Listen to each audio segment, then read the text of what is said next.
So my foray, when I got into real estate, I was 33 years old. I'm 52 now. So next year I will celebrate 20 years in the business. And when I first got in, I was very scared. I was an emotional wreck. I could say that. I could say that now, because I came from a different industry. I was in the music business, and you may not know this, Tony, but in that business, I started the company with $1,800.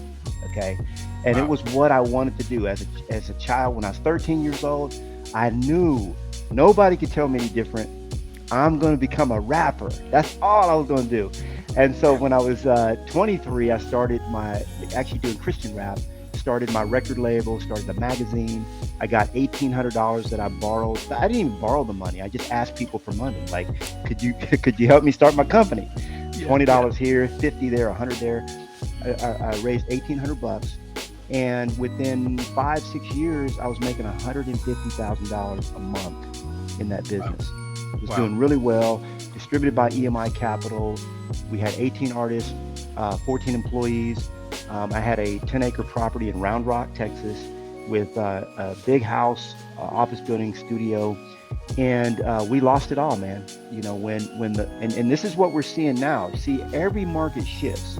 Markets always shift, and in our market, which was the music industry, things shifted.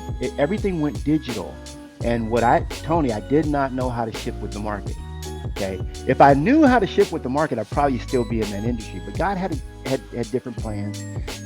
But we basically, I left that industry with my tail between my legs. I made my first $1 million when I was 29 years old. I actually made 2 million that year. Um, and I've made many, many millions since then, but I've made a ton of mistakes. Uh, the best thing, one of the best things I ever did was EXP. We'll talk about that in a minute. But so I got into real estate. I was 33, and I knew I had to focus on listings, man. I knew it. I knew it. I knew it. So without going too far down the track, because I'm going to let you kind of throw in some questions and stuff.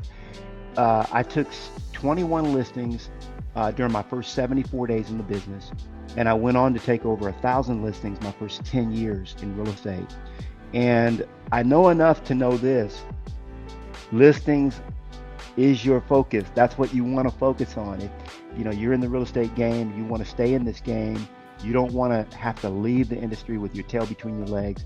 Because see, here's the thing: when a market is up, listings. When a market is down, listings. You got to list to last. And so that's what we're going to have a conversation around today. I'd love to chat more about that. Absolutely. And that really was the focal point of this month, right? So each month we're really going to have a theme. And this is kind of the linchpin, the last piece that we want you to kind of speak on and put that final nail in the coffin for this month about how to get more listings.